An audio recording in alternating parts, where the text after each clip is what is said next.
get started. That might be a good thing. All right. Good morning to everybody. Good morning. All right, I'm gonna need you to help me out. At this time, we will call the West Memphis Utility Commission meeting to order. And the first item we have on our agenda is the approval of the minutes of September the 11th. Can we have a motion to accept the minutes if there are no corrections? I make a motion to approve the minutes as. Okay, it's been moved by Mr. Holmes to approve the minutes and second by Ms. Robinson. All in favor? Aye. Thank you. Okay, the second item on our agenda is the September safety report. Good morning. Morning. Good morning. Our September safety report reads as follows. If you don't have any packet, you can look at the board. Days since the last recordable is 101 days. Days without the lost time injury is 101 days. Recordable for the month of September is 0. Our 2025 year-to-date injuries are 1, and September incident rate is a 1.9. And for 2025, we are at a 1.9. This month's safety handout sheet to all the crews and to the departments, I want to hand out a report on drug use on the job. And the reason being is because we have quite a few new hires. And I want to let them know that we're really, really serious about drug use on the job. And if you read your handout, you'll notice that it reads as follows. It says about studies show that 70% of the 14.8 million people that use illegal drugs are employed. So it's a lot of people that's employed that use drugs. And I just wanted to make them aware that we are very strict about our drug policies, and we do have a reasonable suspicion team. This year, Bob allowed each one of our managers to go through reasonable suspicion drug training. So we do have staff that's prepared to see if somebody is impaired or they're under the influence. So I want to stress that to our team and to all departments that we're very serious about it. And so far, we've been very successful with it. Thank you. That's the end of my report. Thank you. Thank you very much. Okay, the third item on our agenda is the financial report.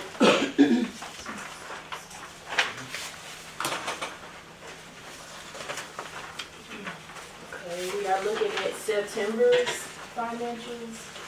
So for our electric department in September, we had 2.8 million. Water was 328,000.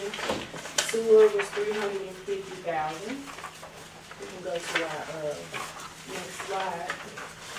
September expenses totaled 4.6 million, bringing our total revenue and other income for this year to 34.1 million. Our total expenses to 34 million. And our net profit to $154,228.82. When we're looking at our financial ratios, our days cash on hand for September was 69 days compared to 87. Fixed charge coverage for April was 1.08 compared to 0.91 that previous month. Gross margin ratio in April was 21% compared to a negative 4% in March. Operating margin ratio was 9.67% compared to negative 9.84%. Current ratio was 7.67 compared to 7.97. And then the debt service coverage ratio was 1.07 compared to the previous month's negative 1.53. Anyone have any questions? Do we have any concerns about any of those ratios as they are presented? That's what I was going to talk about. You were talk about what the accounting's errors that we missed last month. Yes, so. Skewed our numbers a little bit this Right. month. Yeah, we had we discovered an accounting error with our Tyler system. That's the accounting information system that we have now. And so I had to go back and do some recalculations myself manually, and this is where we came out, so. So we some catch up, right? So we looked at the Tyler system in January of this year, and it was and so we're having to readjust some of those numbers, and so that deficit is hitting us this month. That's why the numbers look a little off this month. So next month, we'll be back on target after we've cleaned up where we weren't accounting for. It was basically our power supply costs weren't calculated into our expenses. What it was, and that's our largest single expense is our power supply. So that's why we're a little skewed this month. If we still look like this next month, we will have lots of concerns. Different conversation. Yeah. Thank you. Okay, thank you. Okay, staff and report. Good morning. Good morning.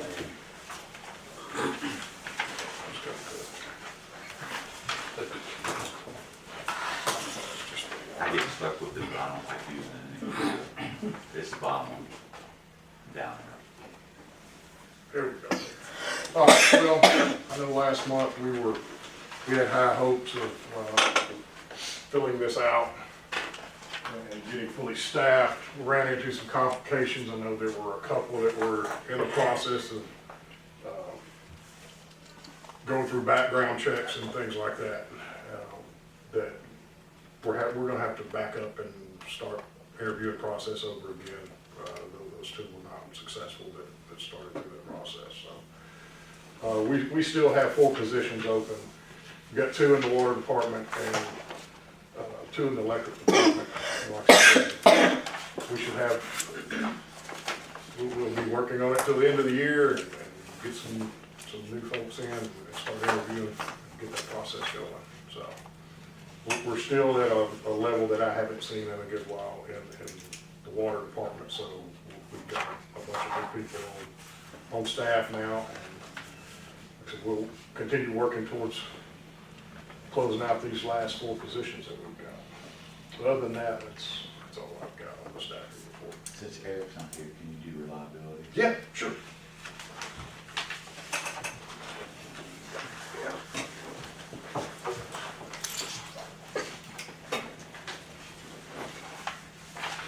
All right, so we're gonna be talking about these reliability index numbers and the SAIDI. I'll just give you a rundown in case you don't remember what SAIDI is. SAIDI is System Average Interruption Duration Index, and that's the average total minutes of an outage per customer in a year.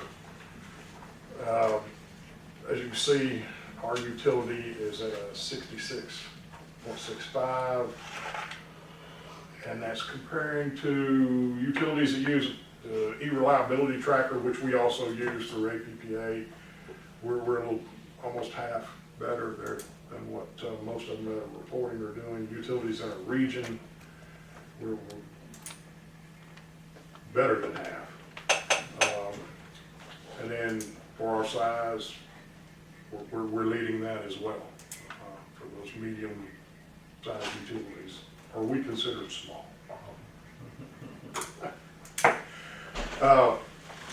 So yeah, we're still working on tightening those numbers up. So the safety is System Average Interruption Frequency Index, and that is the average number of outages per customer in a year. And so we're at a 0.58.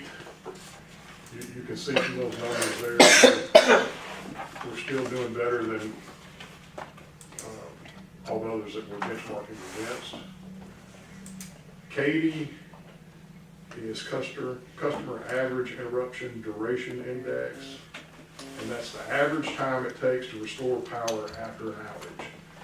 So we're at 114 minutes. Utilities in your region, we're right there. We're a minute over what the average is taken for the others in our region, but for class size and then just utilities that use the e-reliability tracker, we're fared pretty well in that regard. So I want to talk real quick where it says no MEs. So ME would be a major event, and what we consider a major event is an event that impacts more than 40% of our customers. So if 40% of our customers are out, we would exclude that from our reliability tracker because that is an event that is like an ice storm or a tornado, hurricane, right? So it's a weather event that precipitated the outages. What we're really trying to capture here is our performance in terms of how we're maintaining our system and how we're restoring power when we have an outage. So we will deduct a major event out. Like I said, that's an outage or an event that impacts more than 40% of our customers. So this is a 1-year rolling average. So as we continue to make improvements now, it'll be a year before we see the fruits of those labors because they won't be on our index until the older ones prior to the improvement fall off of the rolling average. So, but our performance is still better so the Katy numbers can tend to be skewed. There are other things that impact that other than the frequency of an outage and the duration of an outage. What we're mostly concerned with is how fast we can get our folks back on, so the duration of an outage. So our electric group is heavily engaged in, I mean, if you've gone around town, you're starting to see a lot more poles being replaced, and they're actively doing pole inspections. We're finishing up the rest of our tree trimming. So those, I anticipate, you can see where we exclude the major events, that those numbers are significantly lower, and that's what our numbers will start looking like moving forward throughout the rest of the year. So, you know, to put it into perspective from a municipal utility standpoint, the number one utilities as far as Sadie, they're almost 100% underground, right? So they're not impacted by weather, trees, or anything like that. And their numbers are still in the upper 20s, lower 30s. So we're doing very well. Our system is almost 95% overhead.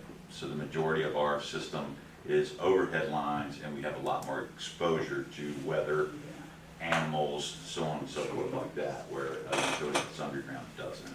So we have a lot of work left to do, but we're making some really good progress on reliability.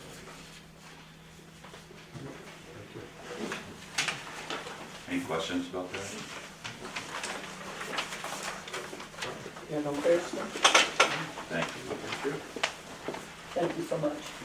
Okay, item number 6, school use ordinance approval and local limited calculation documents. Boy, that was really.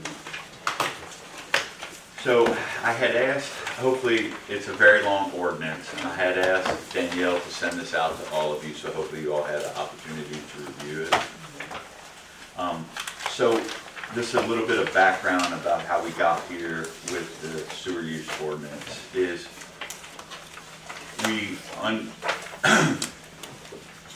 because of the issues that we've had with our wastewater treatment plant, the city of West Memphis, it was 2018, I thought, that we entered into. So we entered into a consent order with the state.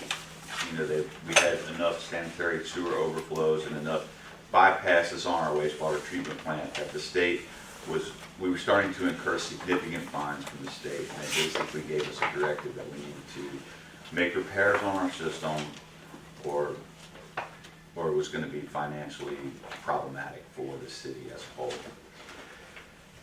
Part of that consent order, we have to create a corrective action plan, what we call a CAP. And so that corrective action plan outlines our plan for how we're going to resolve all the issues that the state had with us. Once we create our corrective action plan, we submit that back to the state. They look at it, they approve it, and then we enter into a consent order. And what the consent order does is that they realize that we can't make the improvements overnight. Our timeline is outlined in our corrective action plan, and basically what they say is provided that you are adhering to the tenets of your corrective action plan and you're doing all the things that you have to do, you're not going to incur additional fines if you have any other issues that happen while you're making repairs. So we entered into the consent order with our corrective action plan, and since we've started, we've been on track, on target with our corrective action plan. We haven't missed any of our milestones, and we've done everything that we said we were going to do. part of our plan is a quarterly notification to the state. We have to provide documentation of everything that we're doing, and they look over all of the things that we submit to them as part of our corrective action plan. In 2020, was that 2024, there were some components in our corrective action plan. We ran into some problems. We couldn't hit some of our timeline targets, and that was due to no fault of our own. It was through supply chain issues. So when we entered into the corrective action plan and the consent order was before COVID, and we really hit some significant supply chain issues after COVID. And so there were some things that we couldn't accomplish under the timelines that we were supposed to. And there were some violations that weren't included in our consent order that should have been included in our consent order. So we went back to the state and we asked them for an amended consent order, and we explained our reasons why, and they agreed. And so they amended our consent order to extend some of the timelines of our milestone targets due to the supply chain issues and the violations that weren't included in the original consent order. At that meeting, when we had that conversation with them, one of the things, the feedback that the state gave us was that our sewer use ordinance was insufficient to accomplish what we needed to do as a municipal utility. They also gave us feedback that most of our industrial user permits were insufficient as well. And their recommendation to us was that we redo our sewer use ordinance and that we redo our industrial user permits. That would enable us to, basically, our ordinance, our sewer use ordinance, and our permits are designed to protect the biology of our wastewater treatment plant. Now, Paul's here so he can answer any questions that you have. So at that time, we hired Dr. Larry Moore. So Dr. Larry Moore is an environmental engineer. He was a professor at the University of Memphis, and he's pretty much one of the experts in the country as far as wastewater and wastewater ordinances, wastewater permits. So he has, we have worked with him over the past 9 months to a year to finalize this ordinance. So we've worked through all the issues with it. We've had what we believe to be a comprehensive ordinance that will do a really good job to protect the wastewater treatment plant. It also provides the Director of Environmental Quality, which is also Paul, the enforcement actions. So if we have industrial users or folks that introduce things into our wastewater stream that will cause significant damage to our wastewater treatment plant, Paul now has, or the director now has, enforcement capability that we did not have under our previous ordinance. There are also local limits. I'm going to ask the commission to approve the local limits. The local limits are not part of the ordinance. If you look at the last page of the ordinance, it lists the local limits, but your local limit document, it really defines the methodology and the calculations that Dr. Moore used to arrive at the local limits. So it is in the ordinance, but the local limit document that I'm going to ask the commission to approve will not be, it's not part of the ordinance, but it's his methodology and his calculations for how we arrive at the local limits that are included in the ordinance. The last thing I want to say, and then I'll open it up to questions, is that after we completed the ordinance and our local limit calculations, we did resend that back to the state. They reviewed and made comments on it, sent it back to us.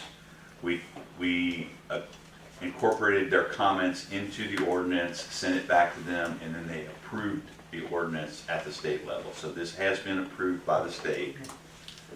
And so the next step is to have the commission approve the sewer use ordinance and the local limits calculations. And then this afternoon, I'll be asking city council to approve the ordinance, and then it will become an ordinance of the city. So now I open it up for any questions that you may have, and we'll go through as long as we need, we'll stay as long as we need to answer anyone's questions.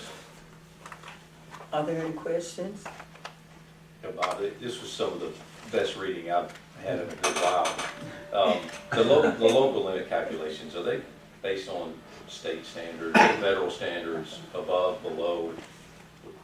How do we arrive at those? I know it's not just Dr. Morris that put these forward, surely. Go ahead, Paul. Good morning, everybody. Good morning. So these limits are, Well, I'm sorry before you start. For those of you that don't know, Paul is the director of our wastewater treatment plant and also environmental quality. So he is definitely our subject matter expert on this. so these limits are based on our industries that we have here in town. Every industry is different. Our wastewater treatment plant is an extended air system. And these numbers are based on that extended air system. Not a conventional plant or or a contact stabilization plant. Every plant is different, so our plant is extended air, oxidation ditch, and these limits are based on that. And it's that a way to protect the sludge and to make sure that we keep the integrity of our sludge intact, so we can always meet our standards. So that's how he came up with those calculations. But they're based on, for that type of plant, so there's an industry standards for that type of plant, and he's basing them on. So he creates the calculations to protect the sludge at the plant so that our biology stays intact. And obviously we feel, we've somehow determined that these are attainable with the industries and businesses that we have locally, and that it doesn't put an undue burden on any of our local businesses to meet. Oh, no, sir, no, it does not. Will there be a permit, will there be an additional step to, for each business and industry in town to go through a permit process to initially to engage in this new plan? Yeah, do you want to take that one? Go ahead.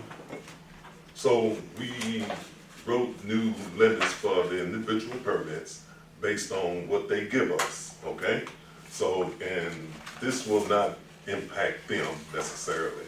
It's more for any new industries that we might come into town and what they will have to meet to not impact you there at the treatment plant. Not necessarily for the industries we got now, but for the future industries that we might have coming in. Or any issues that might arise Right. going forward? So we have 6 industries in the city that we require permits, right? So the ordinance will apply to all businesses or customers that discharge into our wastewater system. So companies that have enhanced discharge, they're required to have a permit. We have one company that's a significant industrial user, and that's our friends at Coca-Cola, right? They're the only ones, and it's based on the amount of discharge that they give to us. So that's what moves them into the significant user class. At the end of the day, right, we don't want to negatively impact any of our businesses in town, right? But we also have to be able to protect the wastewater treatment plant. So I will say Coca-Cola has been a very good partner to us, and we want to make sure that they succeed. They're very responsive to our needs, and we're trying to be responsive to their needs as well. So if we have a specific issue based on the discharge that they give us, we'll talk to them. They're very responsive. We want them to continue to operate. We want them to be successful. What we're looking at, or what we're trying to prevent, is what I would call bad actors from introducing chemicals into our collection system, right? That if we have a loss of the biology at our wastewater treatment plant, it would be catastrophic for the city. We'd have to completely start all the way over.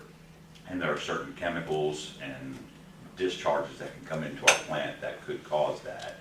So what we need to do is we need to protect that and make sure that we're not accepting waste or anything that comes in and causes that. You'll see, if you read through the ordinance, there's some things in there, and Councilman, this were some of the questions that you asked, and you were like, well, why is this open to interpretation? And one of the comments that I made was, is we're limited by the state on how much we can fine, right? Well, if it costs you $100,000 to get rid of a chemical, but I can only fine you $1,000, you could make an economic decision to go ahead and just dump it into my system and let me fine you, right? We wanted to have language in here too, so that we could prevent that. Well, we'll revoke your permit, we won't allow you to dump into the system. You know, old ordinance did not have that. So this is one of the things, that's one of the ways that we can protect the treatment plant and do that moving forward. So there's language in there to do that. We are not targeting any of our existing customers. We do have some of our existing customers that we've had ongoing problems with, but they are, Paul's done a really good job of going out, talking to them, and they're playing nice now. Our significant industrial user has been a good partner. We've never had any issues with them. So moving forward, like I said, this was a recommendation of the state that we redo this ordinance, and this gives us the enforcement capabilities that we can accomplish, that we can protect our plant, you know, and by extension, protect the city. I have a question. So with the businesses that are already grandfathered in, is what I'm hearing. No one's grandfathered in. So they're required to follow the ordinance, right? We don't have anyone that's not following the ordinance now. So everyone is up to code now. Correct. Does that make sense? I'm sorry if I wasn't clear about that yet. We're not changing anything. The biggest change is we're a little more extensive on the things that we establish local limits for, and we have enforcement capabilities in our new ordinance that we didn't have before.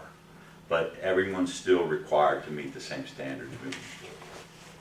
One big difference, I don't know if you want to talk about that, we're going to start hauled waste. That's a big difference. You can talk So about we're that. gonna start bringing in outside waste from, outside the city limits. We will take that into the treatment plant and we will charge based on per gallon. Currently, we are essentially taking it now because we have a central waste hauler that's taking it. And he's taking the money and he's dumping it in the sewer system. So it still comes to us, we're just not making any money on it. So we are gonna start taking it at the treatment plant. I don't anticipate no problems with that, none whatsoever.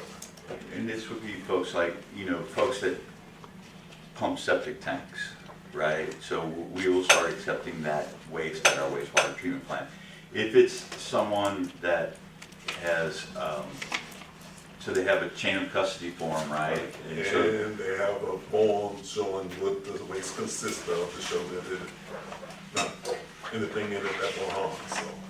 But if it's, if it came from, say, inside the city limits, right, we will not charge for that, because they've already paid a sewer rate on their water. As their water entered into the sewer system, they paid a sewer rate on that.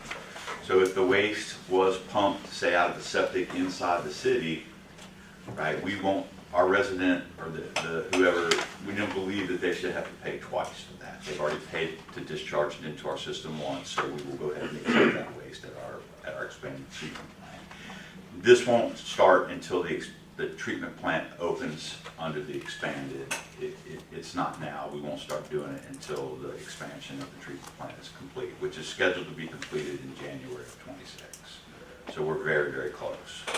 We mean the county, is that what we're referring to? Do we mean the county when we say we're gonna start accepting it from other entities? No, the city limits, just inside the Within city the city limits, yeah. limits. The people that we serve water to, we not gonna charge them twice.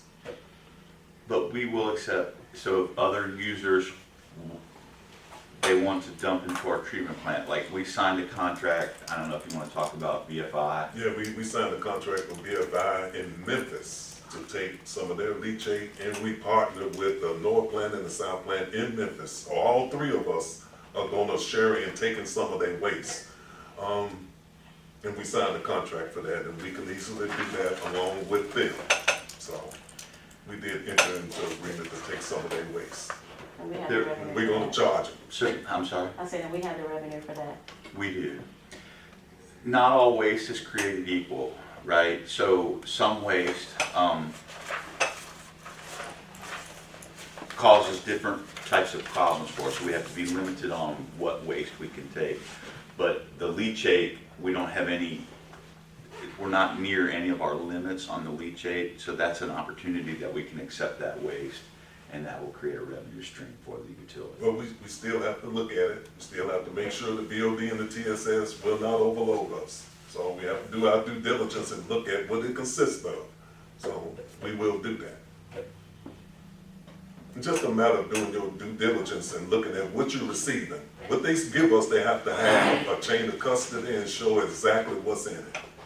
So we're gonna look at Be that. careful to make sure that we check it. Oh, absolutely. So we sample it, is that what we do, we take a sample of? Well, we actually pH it when it comes in to make sure it doesn't violate pH, and we look at the TSS and the BOD of it. Yeah. And based on volume, you gotta make sure that you don't accept too much of it, that's all.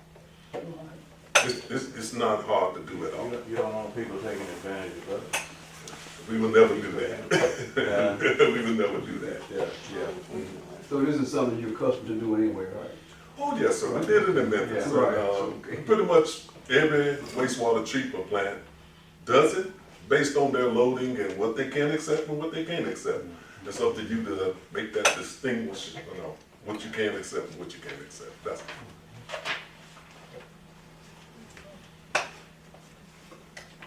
Any other questions, comments? Yeah, Councilman. Of course, you were just speaking of fines, which, seem extremely low to me.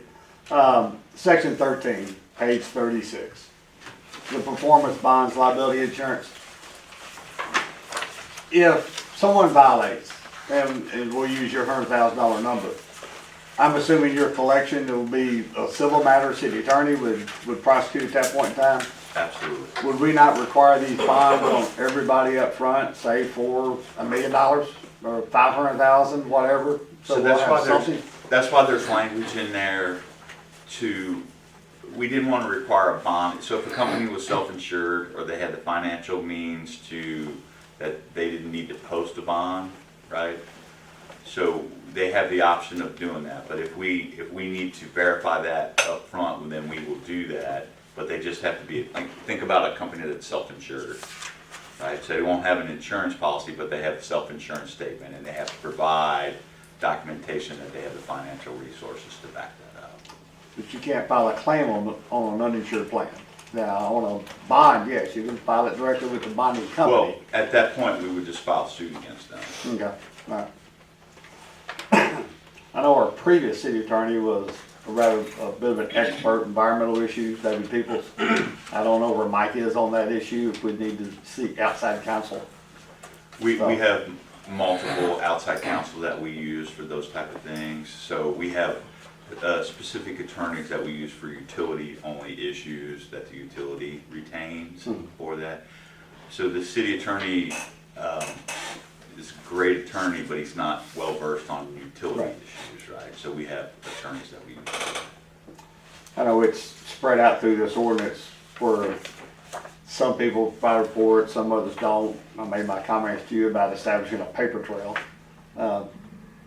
David is not always going to be our director. So I hate to me, any conversation the director has should be noted in that file so the one that follows them up will know exactly what's been going on. It is, and some of unfortunately, you couldn't read my comments because I addressed some of those things, but so basically there will continue to be a paper trail. Some of the language that you were referring to was requiring, so we have some components in here that requires the permittee to file a report. And one of the clauses that you were talking about, it's basically said if the utility does the testing, right, there's no requirement that the permittee file a report. Right? There's still a paper trail, so we're still doing the testing and we're doing the documentation. We're just not requiring them to file an additional report over and above what our testing shows. If that makes sense. Yeah, and I guess, because I don't want to sit here and blame you with 10,000 questions. One other thing that I just want to jump on real quick is the violation of, 24, 48 hours, and then we test again in 30 days. It just seemed to be, if we know there's a known violation, why are we waiting that long for them to report retesting numbers? I would assume they would have to report again within 24, 48 hours. Well, The new if it's a sampling. BOD violation, that test takes 5 days. Okay, So you can't test one day and then have the results the next day. And if it's a metal test, that requires going through a mass spec, and that's an instrument that you have to send that through to detect metals and pesticides, and that is a whole 10-day test. So it okay. all depends on what the violation is and how long the test takes to run. I'd much rather live with 10 days than 30, because that's just 20 more days of people dumping stuff in our system. Well, so if they violate and then you pull a sample 5 days later, and then it takes 10 days to get it, that's 15 days. Okay. It just depends on what the violation is. I guess then they have a chance for take corrective action. Right. Yeah, do that. If, again, not all of our folks are upfront and honest and dotting every I and cross every T, we have some people that willfully violate. So, you know, just, So we always have the option, right, and so that's one of the things about this ordinance, is we have the option of pulling their permit if they're a permitted user, or, if they continue to violate, then we won't allow them to discharge into our treatment. yeah, it says there you can do a complete disconnect if director so Correct. chooses, so. Which our previous ordinance did not allow for that. Correct, yeah. We absolutely don't want to do that, but if someone leaves us no choice, that's absolutely what we'll have to do.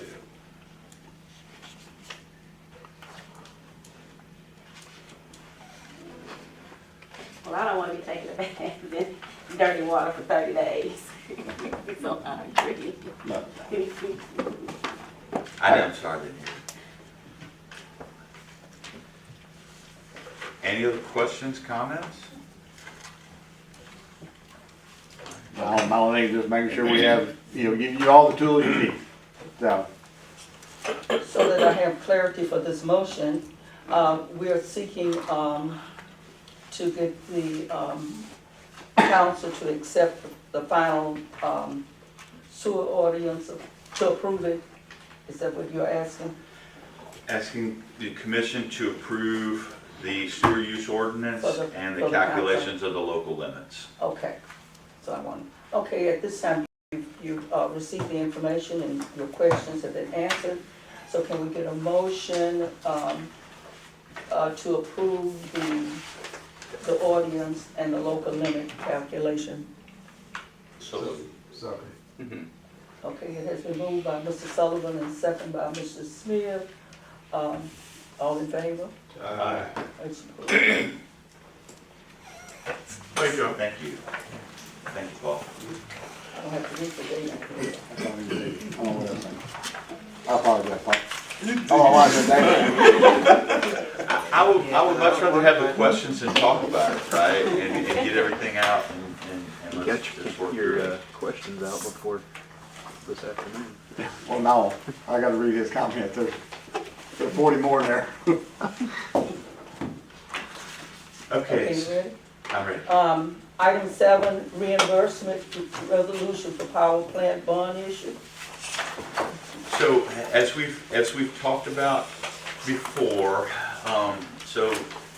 just to refresh everyone's memory, the utility is co-owner in 2 coal-fired power plants, the White Bluff Steam Station and the Independence Steam Station.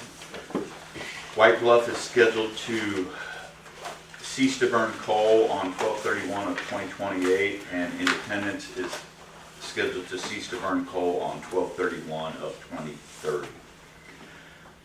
But our ownership interest in those 2 power plants accounts for half of the generation, or for the generation that we use to power half of the city.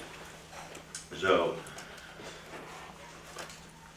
we have to begin contemplating replacing that generation now. We've entered into discussions and negotiations with AECC, which is the Arkansas Electric Cooperative Corporation, and the City of Jonesboro, the City of Conway, and us to build a combined cycle natural gas plant at the Independence site. So we've had a lot of conversations in here before, and you guys have approved documents to decommission and close both of the coal power plants. And so now we're moving forward with building the new combined cycle natural gas plant. So we will have the same ownership interest in the natural gas plant that we do in the coal plants. It will provide the same power for us that the two coal plants are providing now. The reason that we have to do this now is our goal is that by 12/31 of 2030, what I'm calling Independence Gas, we want Independence Gas to be fully constructed and commissioned, tested and commissioned, and be ready to go into service on 1/1/2031, so that we don't miss any power generation for the city. So basically what our plan is when we have to stop burning coal at Independence, at midnight on 12/31, we'll turn the switch off. This is very simplistic, but we'll turn the switch off of Independence Coal and we'll turn the switch on Independence Gas. Our customers won't see anything, but we will switch over onto the new combined cycle natural gas plant. So if you, just the lead time on turbines at this plant is about 48 months. So we need to start constructing the plant now. We need to start spending money. You have to put money down to get into the production schedule on these gas turbines. So AECC has already done that. So our turbines are in production now. And we're having to spend money now to begin the construction of this plant. So they've already undertaken the geotechnical research, the engineering is complete, they're in the production schedule for the turbines. And AECC has paid for all of that out of pocket. So right now, that's right around $200 million that they've expended. We're going to have to issue bonds to be able to pay for our interest in the plant. Our interest in the new plant will cost about $45 million. The plan is to issue 2 bond issues. The first one will be for $20 million, and that will enable us to make our progress payments as they're constructing the new plant. In about a year and a half, we will have another bond issue for the remaining $25 million, and that will enable us to continue to make progress payments and then the final payment when plant construction is completed. The resolution that I'm asking you to approve, and I will also be asking City Council to approve this afternoon, is any funds that the utility expends for out of our cash reserves, that we will be able to reimburse our cash reserves with bond money. It's a reimbursement resolution, so we'll be able to reimburse our cash reserves once we get the proceeds from the bond. So we need a resolution to be able to do that. And it's simply a timing issue, right? So we do not yet have a formal agreement signed with AECC, who is going to be the operator of the new plant. So once we have that formal agreement signed, we have 120 days. They will invoice us on what our pro rata share of the money that they've already spent, and then we have 120 days to make that payment. Our goal is to issue the $20 million in bonds and have those bonds sell and close before the end of the year. And the reason for that is we do not want to have to issue interim financial statements, because our financial statements won't be out until March, April of next year. So if we try to close on that bond issue before March or April of next year, we would have to issue interim financial statements. If we can close the bond issue before the end of the year, we can operate on our existing financial statements from 2024. So that's why there's a little bit of urgency to do this, and it's just trying to make the timelines meet. So Friday Firm is our bond counsel, and Stevens Bank is the primary on they're our primary investment banker, and so they're proceeding forward with to be able to issue those bonds. We don't have on our first bond issue, we're not going to seek a new rating, simply because we don't have time to do that. Based on where our bond rating is right now, we would have to insure the bonds anyway, and when you insure the bonds, they sell at an A rating anyway because they have an insurance rating on them. So it's basically the cost of insurance is very commensurate to the cost of the rating. So we're gonna go ahead and just proceed and insure the first bond issue and the attempt to save time so that we can meet our deadline by the end of the year to sell bonds. So that's what this reimbursement resolution is, and I'm just asking the commission to approve me going to city council and having them approve this resolution. So, any questions? What ownership stake will this ultimately put us in? It's just roughly 10% of this? 2%. 2% of this 2%. combined cycle? Mhm. 2%, okay. So it's a 1,500 megawatt plant, and our 2% ownership interest will get us we have about 43 megawatts of interest in the 2 coal-fired power plants. So it's the same ownership interest that we have now. So one thing that I would want to say is that one of the reasons, City Council and Utility Commission back in the late 70s, early 80s had enough foresight to buy ownership interest into these plants, okay? And one of the main reasons why, and I've talked to most of you about this, if you look at low-cost producers in Arkansas and what their utility rates are, the 3 lowest cost providers in Arkansas are the city of Jonesboro, the city of Conway, and the city of West Memphis. And that's not an accident that those are also the same 3 cities that have ownership interest in those 2 coal-fired power plants. And the reason that it is because we generate our own power. We pay a transmission charge to get the power to us, but we, as a nonprofit, we are able to generate our own power, and then we pass those cost savings on directly to our ratepayers. That's why our rates are the lowest. And so the new combined cycle natural gas plant, it will enable us to maintain our low rates moving forward and be able to keep those low rates and keep rates stable for our ratepayers for the next 50 years. So that's one of the major things that enables us to be able to keep those low rates. If you look at the other municipals that operate across Arkansas and they are reliant on the wholesale market for their power, their utility rates are significantly higher than ours. And that's because we're able to control the cost because of our ownership interest in these plants.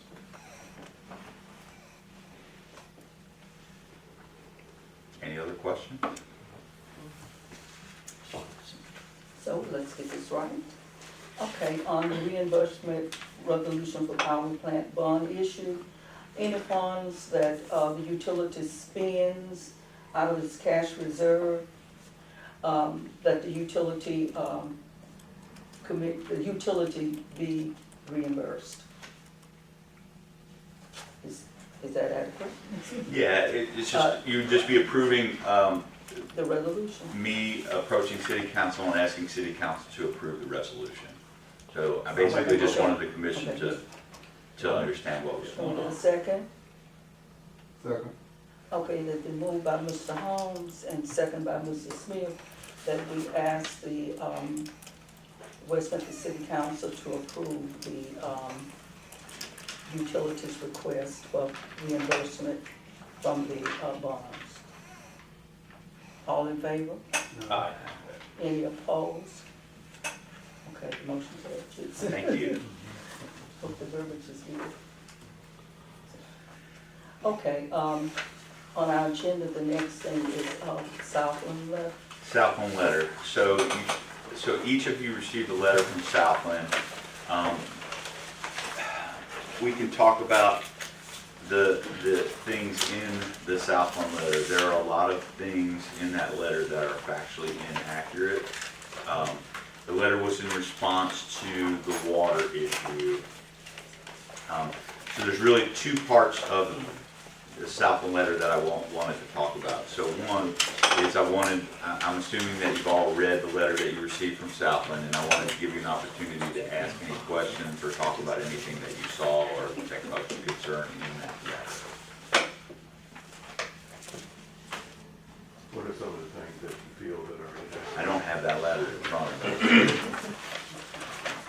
So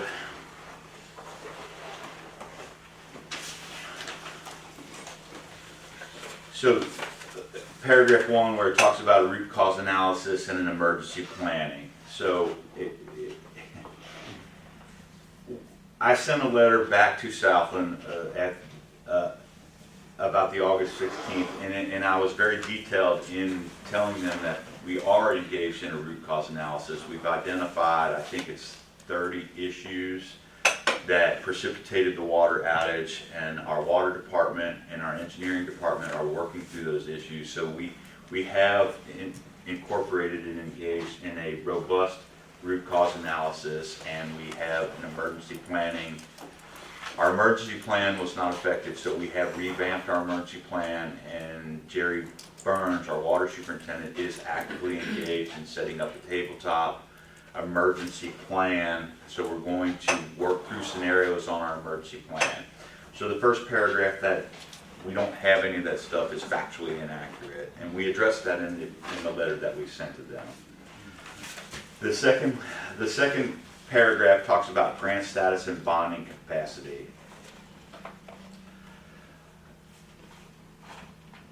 One of the problems that I have with this is so Southland has taken the approach that I have had conversations with them about that they've made statements that they would like to expand, and we do understand that we have to build a new substation to serve them once they expand.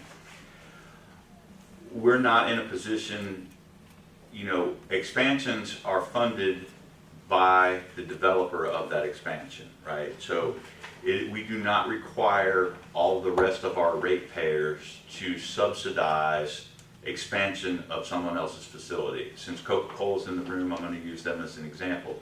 It would not be appropriate to ask Coca-Cola to pay a share of the costs required for Southland's expansion, right?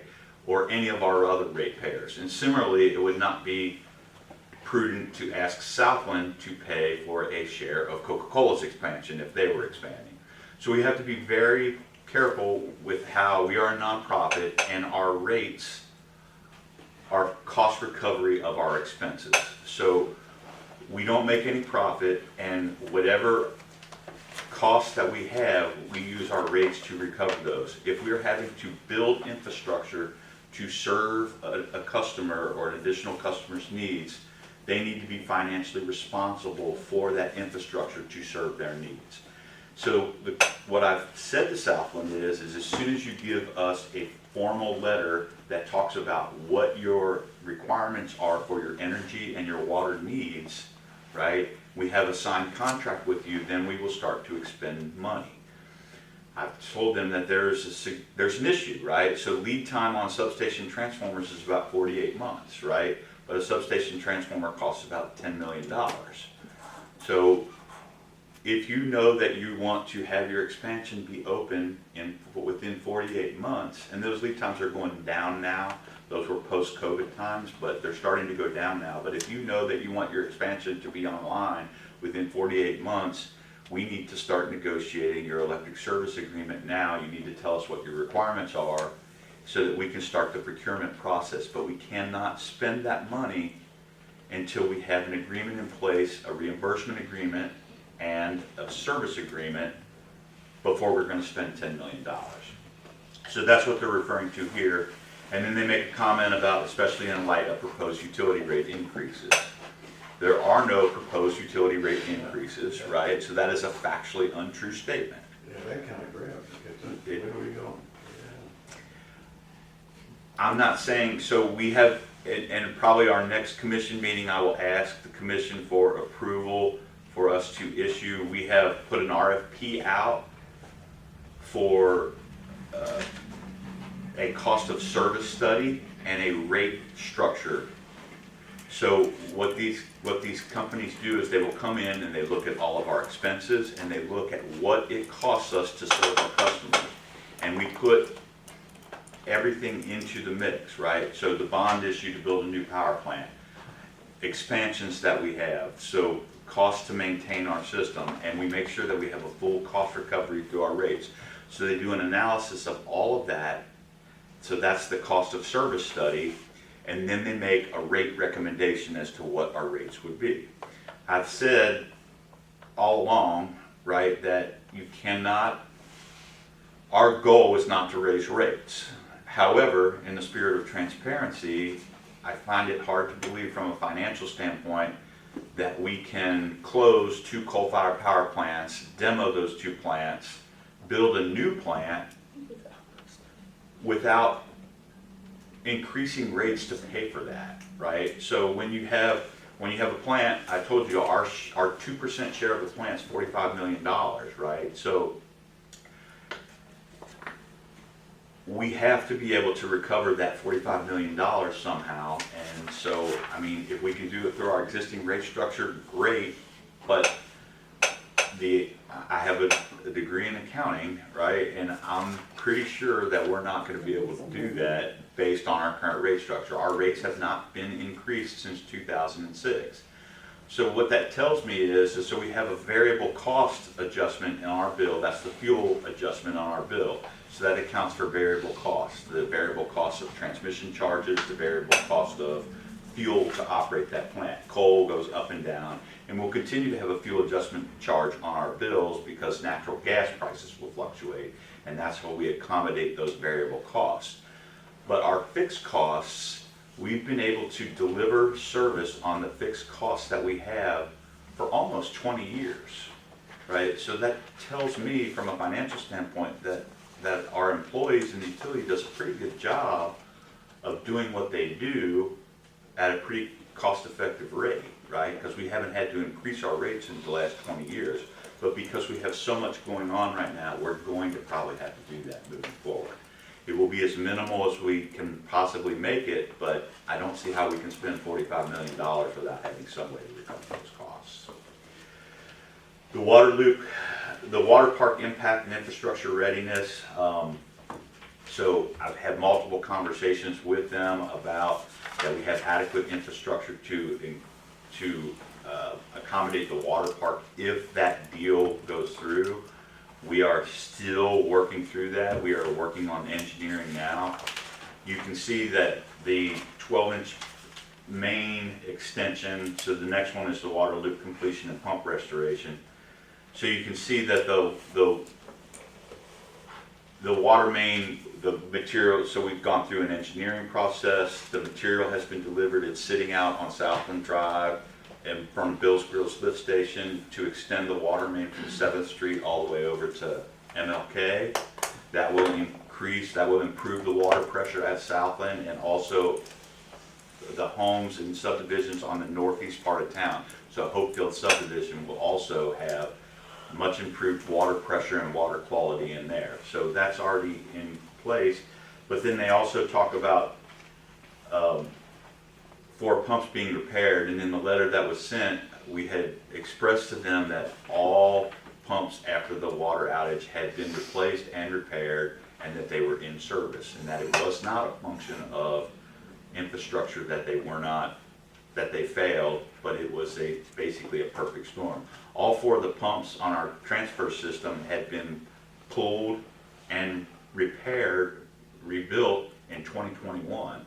After it's rebuilt, the useful life on one of those pumps is 15 to 20 years, right? So we were only at 5 years, and 3 out of the 4 failed inside of 2 hours of each other. So that's what precipitated our water event. And so, you know, we had talked about that. Then it talks about industrial partnerships, and they talk about utility load management, industrial partnerships, and I'm open to having those conversations. We currently meet with Southland every month. We don't meet with Coca-Cola as much, but we meet with Coca-Cola, I would say quarterly for sure. We meet with Bosch quarterly. So our large customers, we meet with them to make sure that we're meeting their needs and what infrastructure needs that they have. One of the things our large customers that come into our system, you know, they need to express what their infrastructure needs are to us so that we can plan accordingly. So we have resource adequacy plans that we employ, and we're looking at our system. So on our electric system, we have engaged Fisher Arnold, and they are planning upgrades and reviews on our system, but we would welcome the partnership with other entities like Southland, but we need them to tell us what their plans are, and we need them to tell us what their plans are in a timely enough manner that we can address those issues under our current supply chain constraints. And then the last thing is they're calling transparency, strategic alignment, and public-private partnership, and they're asking for a joint task force. A couple of the things that were frustrating to me about that is they cite Google, Coca-Cola, Buc-ee's, Project Luong, which is the water park. Well, Buc-ee's and Project Luong aren't even customers of the utility yet. They're not even customers in West Memphis. And my position is we already have an oversight review of all of this stuff, and that's the folks in this room. That's the purpose of our utility commission, is for oversight of that. So those are my issues with the letter that Southland sent, and that you all received. And we can talk further about that. If anyone has any other questions, I'm happy to answer them now, but those were some of the issues with the letter that they sent to each of you as utility commissioners moving forward. Any questions about that? And then the next issue that I want to talk about is I want to give you a heads up of the letter that I'm about to send to Southland. You say that you've already responded to them in one letter? I have not responded to this letter, and I'm not going to respond written to this letter. I have requested a meeting with the general manager of the casino hotel to discuss that letter, but I'm to the point where I don't want to start a letter writing campaign. I would rather just address their concerns verbally and then go from there. But we have another more pressing issue that we'll need to deal with before we will address that. You have that meeting set up already, I guess. I'm waiting for them to respond. You've reached out to those. I have reached out, they have not responded. So the letter that I'm going to send Southland, did you include a copy of that in their packet? You want me to make a copy of Yes, please, for each one of the commissioners. So I'm about to send them a letter, and we have significant infrastructure concerns on our existing infrastructure at Southland. The letter really outlines the issue, but I'm going to summarize it in a nutshell here for you. So as it stands right now, we have a significant issue at Southland. We have for more than 3 years. So the new high-rise and casino and parking garage, in 2013, they started the construction of that, and all of this is outlined in the letter, so you guys will be able to see what happened. But so at that time, so what our process as a utility is our process is when they submit request or requirement for service, they submit to us what their needs are, right? Our engineering department reviews what their needs are, and then we determine what we need to install to serve what their requested needs are. So they submit their electrical drawings, their building drawings, they submit them to us. We verify that their drawings are accurate, and then we design our infrastructure to meet whatever their needs are. In 2014, we received drawings for the first phase of the casino, and at that time, our largest pad-mounted transformer that we have on our system is a 2500 kVA transformer. At that time, based on the drawings that they submitted to us, which when they submit them, we keep them on file, our one 2500 kVA transformer was sufficient enough to serve that load. So we installed a 2500 kVA transformer there on October 1st of 2014. COVID hit, so they were going to do phase 2 and 3. We started conversations in 2019 about the next phase. That would involve the hotel in addition to the casino and the parking garage, and that was in 2019. They submitted the engineering drawings to us in late 2019, and at that time it would, another 2,500 kVA transformer would be needed to serve the new load that they were getting ready to add at that time.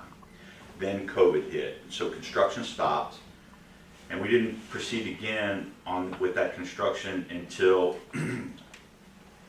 the middle of 2021. So in July of 2021, there was, after COVID, post-COVID, there were some significant supply chain issues with transformers because everybody stopped working during that time, right? So the transformer manufacturers stopped making transformers, and there were a lot of challenges to procure additional things. But so that we could continue moving forward with that project, we purchased a 3,000 kVA transformer, which was larger than the transformer that they had spec'd and their drawings called for. We went, that was all we could get. We couldn't get a 2,500 in the time frame that they needed it for the installation of the casino. So we purchased the 3,000. We went ahead and installed that in July of 2021. In the spring of 2023, I'm sorry, in the summer of 2022, we started experiencing loading issues, okay? So keep in mind, when I talk about we have the engineering drawings of what they specified for their load requirements.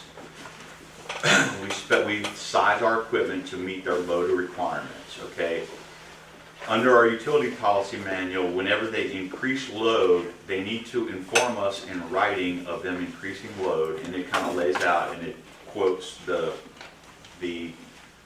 specific policy language to do that. And so one of the things that Southland did not do was they increased load on our transformers, and they did not tell us that they did that. When they did that, it started to cause problems on our transformers. So just like your house, right? So the breakers in your house, our fuses and our breakers on our distribution system work exactly the same way. And so when you overload them, they start to get hot and they fail, right? So the breaker will trip, the fuse will blow by design, right? Because you don't want to burn something down or have something catch on fire. So we started to experience those issues in the summer of 2022. At that time, we went back to Southland and we said, look, you know, you've overloaded our transformers, you know, we'll work with you. We understand that you have, it's COVID, a lot of things going on. So what we will do is we will install another feed, and we will put another transformer out there so that you can transfer the load out of the two existing transformers that you have now overloaded into the new transformer, and then we can move forward, okay? So the utility at our cost went out there and we directional drilled a new feed in and we put a new transformer in. And to date, Southland has not transferred any load out of the two existing transformers into the new transformer.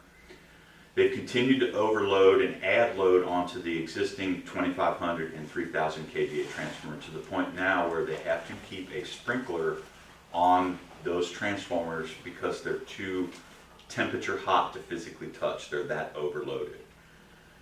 We've had, and it addresses it in the letter, we've had additional outages. We've had pole fires because they also overloaded the feed into the transformers. We've tried multiple occasions to talk to them about that. We have monthly meetings with them, and we've expressed to them that you need to transfer the load, okay? When I talk about a 2,500 kVA transformer, to put a price tag with that, a 2,500 kVA transformer is $150,000 is what that costs. So to date, so that's where we're at now, okay?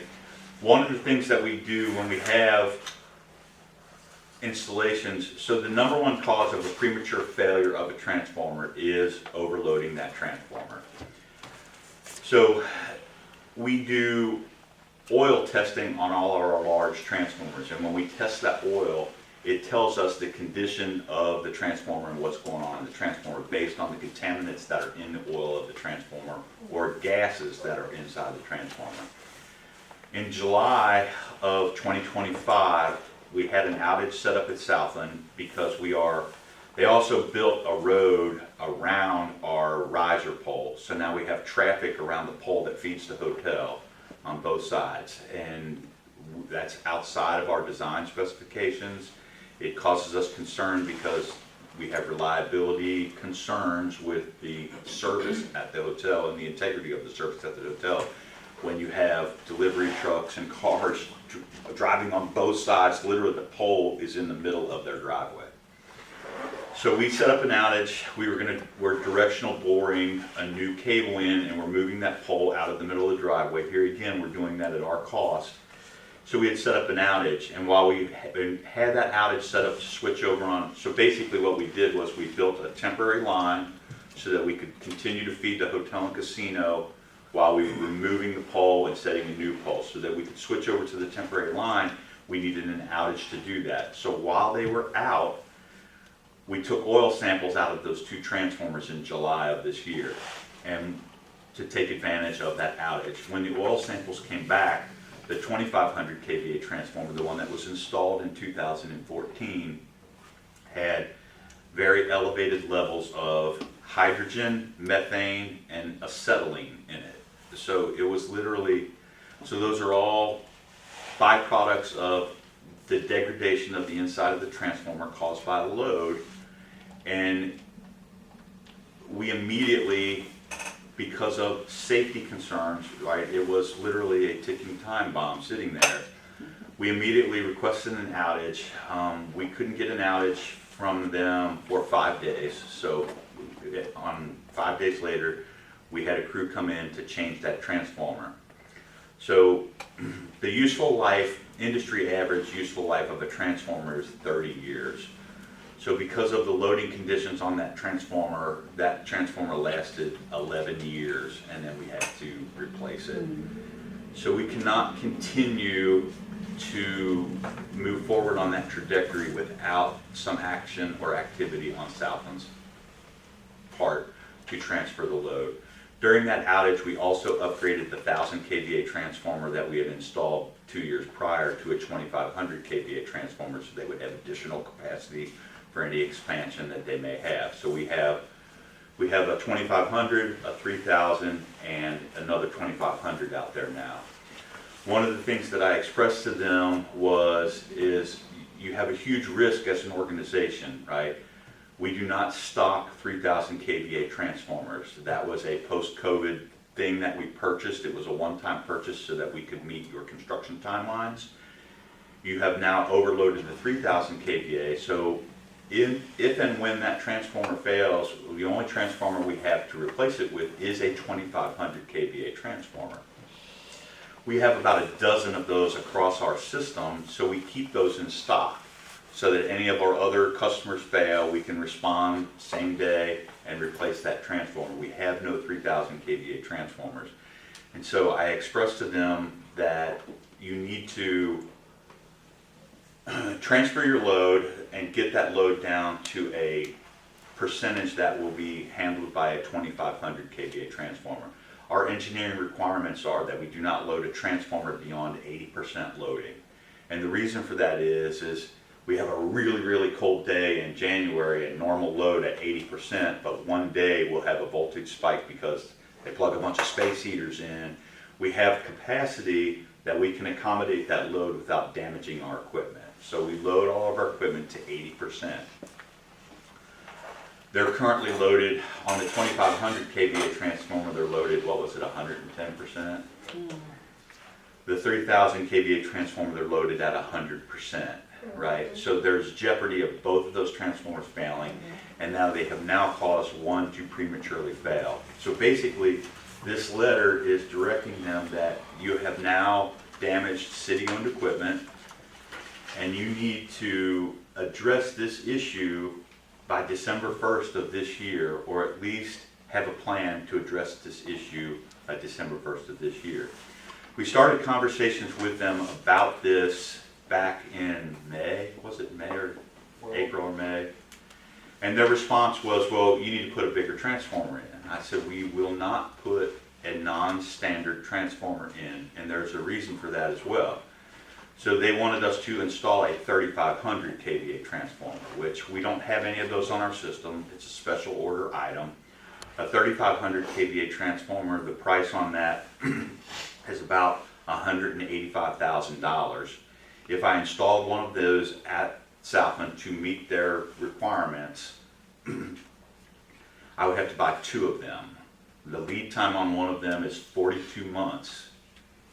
I'm sorry, 42 weeks, and so I would have to buy 2 of them. So I would have to incur almost $500,000 in expense to put that transformer in.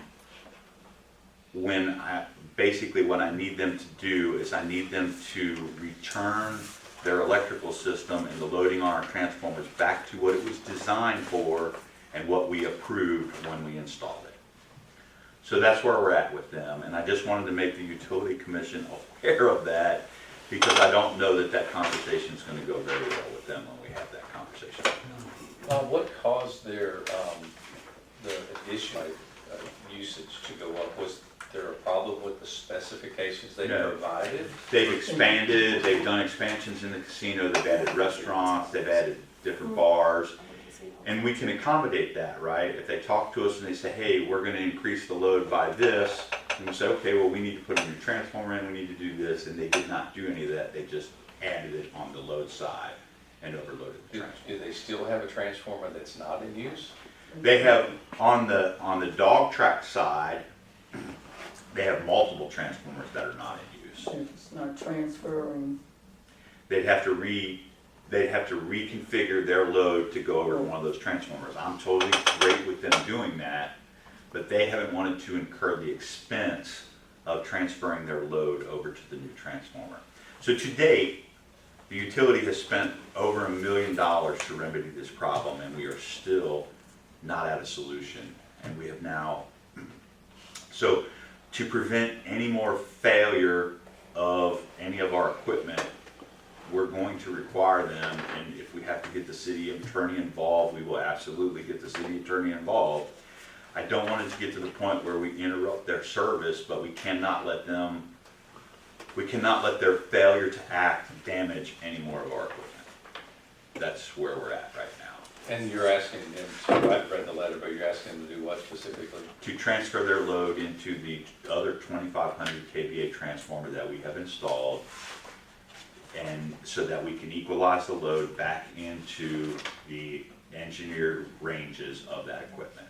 And that's not a 2,500, that's at the dog track, that's not those older transformers. No, we have 3 transformers behind the new facility, and all they need to do on their side is, so basically what they have is they call it an ATS, it's an automatic throwover switch.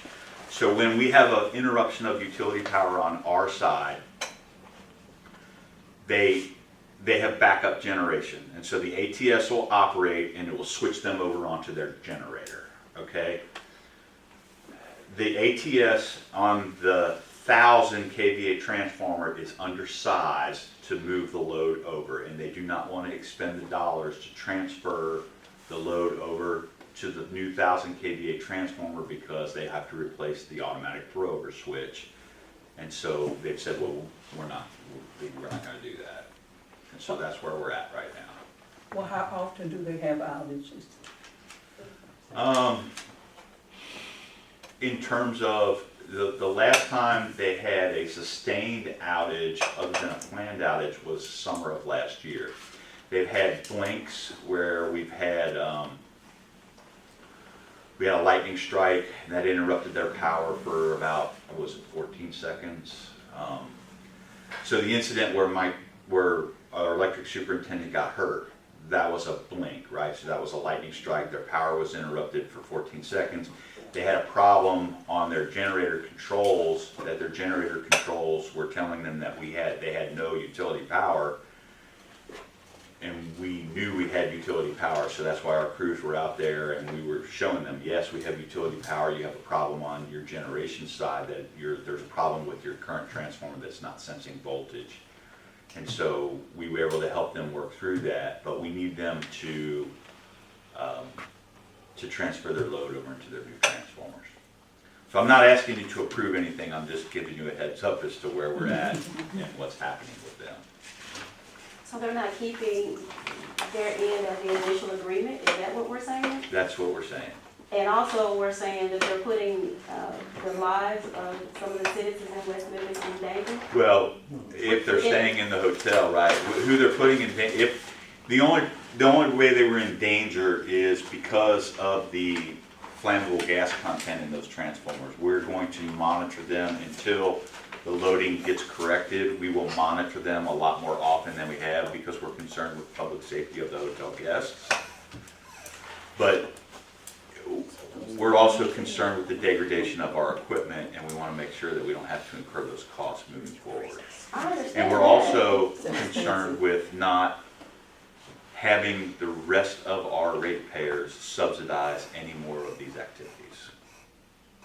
So the meeting that you have is with the general manager and. Once it's scheduled, it will be with him, yes. Will there be other, architects or other people that will have the ability to understand? So we've had those conversations, right? So they have an electrical contractor. Their electrical contractor was the one that came back with the idea for us to install a 3,500 kVA transformer, and we said we're not going to do that. And so at the end of the day, right, our goal is that it should be the same, right? We have different approaches to how we get there. Our goal is that they have reliable electric service that doesn't go out and that it's maintained, right? But how we arrive at correcting the problem out there is our different approaches. And I'm to the point where after the utility has spent $1 million, where I'm not prepared to spend any more money. It's just a So- matter of communicating and, Well, it's not a communication issue. it's, well, what is it? It's not. Huh? Something, It's a failure to act issue. what's the little thing for you to communicate? Something- It's not a failure to If communicate. something is not, I don't know. We have, They know what they're supposed to do, they're just not doing it. that's what I'm not saying. Well, I said it.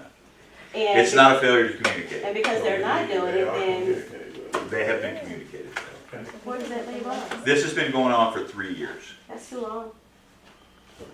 So I just wanted to make the commission aware of, we're about to take it to the next level with them because I have not gotten any resolution to date. 'Cause if I had that And the one, defining I knew event contradicted was that the thing. failure, the premature Miles. failure of a 2,500 kVA transformer that we can absolutely attribute to overload. I haven't addressed it in the letter, right, but the injury that we had, the only injury that the utility has engaged in or had over the last, was it almost 400 days, 420 days, was at Southland Casino, and an employee slipped on a piece of plywood that the moss was growing on because they have sprinklers on the transformers to cool them down. So why was If the that? transformers were not overloaded, well, there were extenuating circumstances. He was talking on the phone, right? He shouldn't have been talking on the phone. He was talking and walking at the same time. But he slipped on moss that was there because of the sprinklers spraying on those transformers. I'm just curious, Bob, would they be financially responsible in any way for the cost we've incurred to replace the transformer? That, we will, at this point, right, if we can get the load transferred and we can get the problem resolved, I would say no, we would not try to hold them financially responsible. If we incur any additional damages and nothing gets done, then absolutely they will be financially responsible. So do we, at any point, do we take into account their contribution to our city government? If you have, as a private industry, you have a customer that's delivering X amount of revenue and profit to your company, you don't tend to treat them maybe in the same way you treat someone who has less of a significant less of a contribution. So where do we like find that middle ground there? And So my position on that is this, is we are a public utility. we are owned by our ratepayers, right? Southland Casino, while they are our largest customer, we have 12,000 electric customers and they are one of 12,000, right? I do not believe that they should have any special treatment over and above our other 11,999 customers. All of our customers deserve the same treatment regardless of what they spend, right? So I have a hard time saying I should give them special treatment, but I should not give special treatment to AutoZone, right? We are a public power provider, we are a public utility, and that is the way we are structured, and that's by design, right? So they are one ratepayer out of, on the electric side, 12,000. So that being said, I feel like we have been more than accommodating on this issue. And as you read through the letter, I realize you haven't read the letter, but as you read through it, you will see that we have been more than patient and more than accommodating in this issue, but we cannot continue to have inactivity. I mean, we're willing to work with them, right? I realize that it might not be able to get done by 12/31 of this year. As long as they're working toward a solution, they're actively working toward a solution, we will work with them. But we've been having this discussion about moving electricity for over a year now. So the answer to your question is no, they should not get any special treatment. Okay, everything is in place at Southland for them to remedy this problem. They need nothing else from West Memphis Utilities. They may need an outage from us to be able to do it, and we will more than coordinate an outage with them, but everything is in place.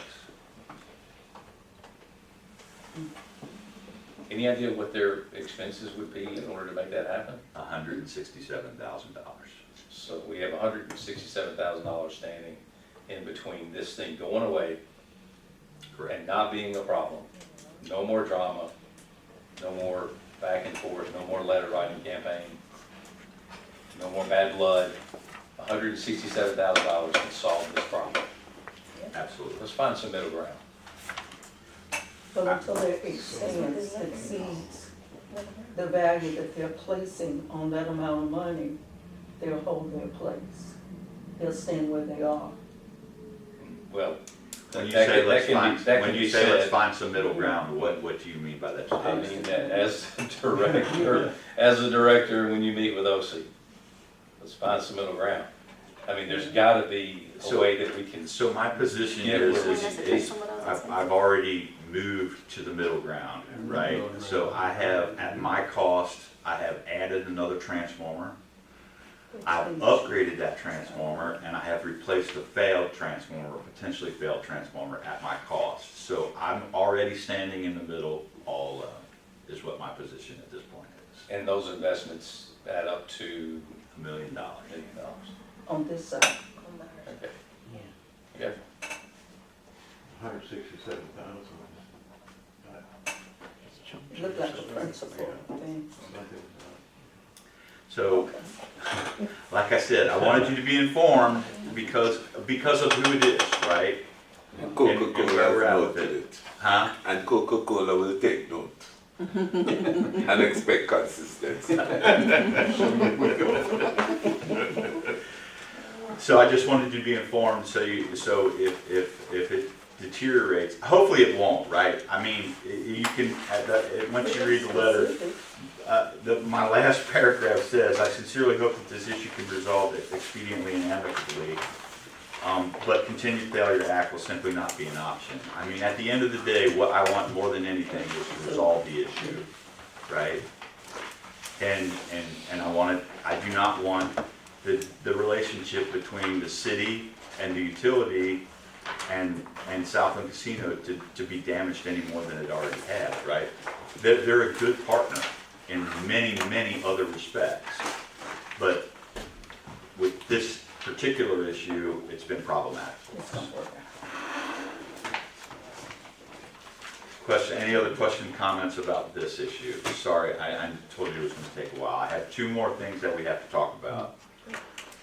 I'm sorry, 3 more things that we have to talk about. So let's do the quick ones really quick. That's 10. So Skip 9, we can do 9, yeah. okay. Okay, So- 9, financing for golf club purchase. So I'm going to ask the commission to approve the utility to make a low-interest loan to the city out of our restricted cash reserves to fund the purchase of the Meadowbrook Country Club so that it can be opened as a municipal golf course. Right now, it's in foreclosure. And basically, the utility has, in our restricted cash accounts, I don't want to go so deep in the weeds, so we have $20 million in our restricted cash accounts, and those restricted cash accounts are for our customer deposits. One of the problems that the utility has over the years is we allow customers to apply their deposit toward their last month's bill. Okay, at that point, when we allow them to do that, that deposit should be converted to revenue, because at that point, it's a revenue source paying for their utility bill. But we have never done that, and those funds continue to stay in the restricted cash accounts where the cash deposits are. Like I said, it's almost 21. We have $20.9 million in our restricted cash accounts. And if you add up all of the deposits that we have for active customers in the city, it should be about $7.5 million. And so what I'm asking the commission to do is, of that, what I would call unrealized revenue in our restricted cash accounts, is approve a low interest loan to the city to purchase the golf course. They will make a annual, it won't actually be a payment. So the attorneys are drafting the agreement now, but we will reduce our pilot that we pay to the city. So our pilot is our payment in lieu of taxes. So every year the utility pays a pilot to the city. It's 5% of our gross revenues. Instead of the city making a payment to us and for the loan, what we will do is we will reduce the amount that we pay to the city's general fund, the loan amount, which is $100,000 a year. And so that will, it's basically a 25-year loan. So, and it'll be at a 2.5%. It'll be a low interest loan to the city. Total of the loan principal is, 2.5 million, oh, it is 2.5 million. So the low interest is a very low interest, very low interest. like virtually no interest. Yeah. Okay. Okay, you first request, the managers, the West Memphis Utility is asking, the commission to, approve a low-interest loan to the city to purchase the Meadowbrook, golf club, okay, and, repay in the, by reducing the amount of the, that's given to the city fund. Verbiage, okay? Correct. Okay, can I get a motion? Somebody's it long again? 2.5 million. 2.5 million. Can we get a motion? Somebody? Second? That's it. Okay, it's been moved by Mr. Smith and second by Ms. Robinson that, the commission, that the utility be able to, give to the city a low-interest loan to purchase the, Meadowbrook Golf Club, and, that it be repaid in the amount that, a reduced amount that the commission gives to the city. Hopefully the verbiage is right. All in favor? Okay, it has been approved. Thank you. Any noes? Any noes? Thank you. Okay, number 10 is to waive competitive bidding for the install of water and sewer for Google. You have in your packet, you have an ordinance waiving competitive bidding. This one's pretty quick. I'm going to talk about it. So the Google data center, the announcement was made, and so to meet their timelines, Google has requested that we waive competitive bidding for the for the construction of their water and sewer mains on to their system. So it's a full cost recovery by them. They are 100% responsible for the construction cost of the install. So basically what we did was we went to Argo Construction was our last, at Google's request, Argo Construction was our last low bidder on one of our projects. They've done many projects for us. They're a reputable company. Yeah, there's the amount for there. So we got a price from Argo Construction of what it would cost to do this and to meet Google's timelines, which are by October 31st. We presented that price to them. They approved the price and said we will pay 100% of that price. Can you please waive competitive bidding and have them start the construction so that we can meet our timelines? But because we're waiving competitive bidding, I need approval from the Utility Commission to do that, and I will also need City Council to approve that, which I will be asking them this afternoon to do that. And Bob, just talk a little bit about what it does not include and how that impacts us. Is this other stuff? So we separated the pumps, motors, generator pad, switch gear because of long lead times on that equipment. So what we are doing is, the urgency for them is, so what they call trailer city. So at any given time, their construction, they will have 1,000 workers there in Trailer City. And so we basically need to get water and sewer services to Trailer City to accommodate 1,000 workers. We already have the electric service in, so this is to get water and sewer service for them, for the workers that are going to be there. We backed out the lower line, the pumps, motors, generator pad because of long lead times on that. And what we needed to do was get the water main and the sewer main installed and the lift station installed, the wet well on the lift station. So what we will do is, so the 1.7, almost 1.8 million is to install the pipelines and build the lift station without the motors and controls. Google requested that we break that out, put that on a separate invoice to them. They're paying for 100% of those as well, but they wanted us to proceed with this construction so we can meet their timeline. And what we will do is we will rent at their expense an auxiliary pump like we do when we rebuild a lift station, and it will sit on the ground. It's a temporary auxiliary pump, and it will pump out of the wet well into the sewer force main so that they can have sanitary sewer service and water service for their construction workers there. So I just would need the commission to approve that. Okay, I have a question. another question? I have a question. Yes.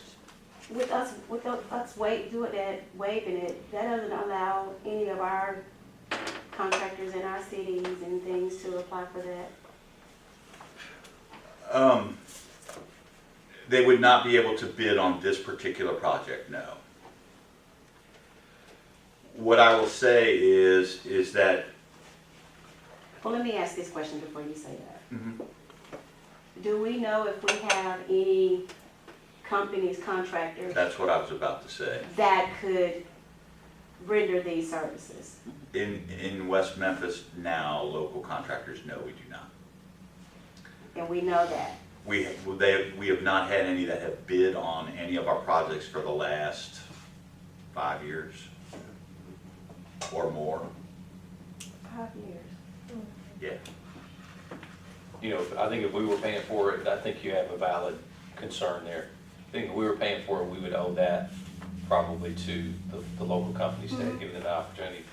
But given the fact that at the end of the day, Google's paying for it and what you just added to the conversation. Well, it doesn't matter, it really doesn't matter to me who's paying for it, as long as we're being fair to everyone that could apply to it. So that's why Argo Construction, so our last 3 projects, Argo Construction has bid on all of our last 3 projects. They were the contractor that rebuilt all of the utilities manholes. They did all of our point repairs on our collection system, and they replaced large sections of our collection system. Force main from station 3 and 4. They've installed all of our force mains, and so they've been in the competitive bidding process for all of those projects, and they are the low bidder. They have been every time, and they consistently perform. And we have very limited companies that actually bid on those projects. but they're always the one that is the low bidder, and they do a good job for us. So at the end of the day, even though Google's paying for it, the infrastructure will belong to the utility once it's installed. So we also want to make sure that we utilize a contractor that we know is going to build to our design specifications and our quality. Okay, are there any other questions, comments? So at this time, we're asking for a motion to approve an ordinance waiving competitive bidding for the installation of water and sewer mains to the Google Data Center, declaring an emergency for other purposes. Can we get a motion? So moved. A second? Second. It has been moved by Mr. Holmes and second by Sullivan. Okay, he's something else. That we approve the ordinance. All in favor? Any opposed? No. It's approved. Last one, I promise. So the last one is I will be going in front of City Council this afternoon and asking for them to approve a resolution. So I'm gonna have to give you a little bit of background so you'll understand what this RERA letter is. So RERA is an acronym and stands for the Relevant Electric Retail Regulatory Authority. So the Utility Commission is the relevant retail electric authority, right? Our regulatory authority is the West Memphis City Council, okay? So on MISO, which, to refresh everyone's memory, MISO is the Mid-Continent Independent System Operator. So they are the watchdog for the bulk electric and generation system across its mid-continent. So they go from Minnesota all the way down into Louisiana, through the whole middle part of the country. Their headquarters are in Carmel, Indiana, which is a suburb of Indianapolis. So they manage all transmission lines and power plants in their footprint. Okay, in order to interconnect to the footprint, you have to submit what is a resource adequacy study. Okay, the delay on that is about 4 years. So if we wanted to interconnect a new power plant now, we would have to submit a request for a study, and it would take about 4 years for MISO to complete that study to where we could connect to the grid with that power plant. Because of the coal-fired power plants and the initiatives of the Trump administration, MISO has come out with what they call, the acronym is ERAS, E-R-A-S, and it's an Expedited Resource Analysis or Adequacy Study. Expedited Resource Adequacy Study. It's only available to municipal utilities. So what that does is if a municipal utility requests an expedited resource adequacy study, we basically go to the front of the line of that study, and it cuts that timeline down from 4 years to about 18 months. So we can bring a new generation plant online in 18 months. So we were approached by NextEra Energy, who we have a relationship with NextEra Energy, and their proposal is that there are 5 municipal utilities in MISO's footprint in Arkansas. So that's the city of West Memphis, the city of Jonesboro, the city of Conway, the city of North Little Rock, and the city of Benton. Those are the 5 municipal utilities that are in MISO's footprint. And NextEra's ask was that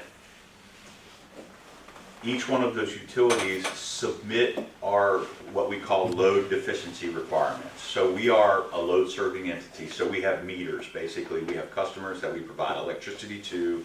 We're a load serving entity. So where we have resource adequacy constraints, like I told you earlier, our generation only meets half of our generation needs. So we're reliant on the wholesale electric market for another half of our energy needs. So we have market exposure to that. So if we had another power plant, we would not be dependent on on the market for that. We would not have market exposure and be exposed to price volatility going up and down. We would really be able to stabilize our rates. And what NextEra said was if the 5 municipal utilities and MISO could join together, provide a statement of need, we will, this is NextEra, we will pay the application fee and all the study costs to expedite that study and get the study done so that we can build a new generating plant and connect into the MISO market. The 5 municipalities would be the off-takers for that, and we would have a rate for that. We would not have to engage in any capital expenses, but we would get a power purchase agreement to where we could buy that power at cost because we facilitated the study.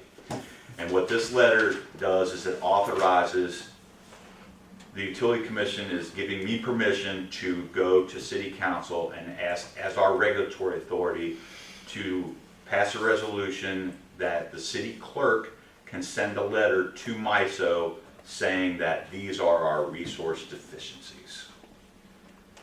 So basically, all you're approving is me to go to ask City Council to have the city clerk send a letter to MISO saying that we are short generation. If we include our projected load growth through Google, Buc-ee's, and one other development we're in negotiations with now, that our load deficiency at the city of West Memphis is 120 megawatts. And so I'm just asking that we can send that letter to MISO. Are there any questions?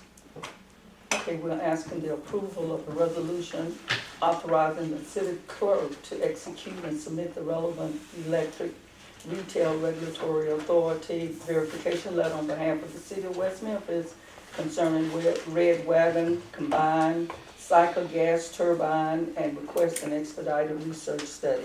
Can I hear a motion to So approve? moved. Second, it has been moved by Mr. Sullivan and second by Mr. Holmes to approve sending this request to the city council. All in favor? Aye. Any? I'm waiting for the opposed. Okay, it is paid. Okay, we're down. Are we to Thank 12? you. Thank you. Wow, I want to get this verbiage right and see if it's illegal. Okay, we're down to adjourning the meeting. We've completed the agenda, so may I have a motion to adjourn the meeting? So moved. It has been moved by Ms. Robinson and second by So. Mr. Sullivan to adjourn the meeting. The meeting is now adjourned. Thank you for being so patient. Thank you for your patience. You don't have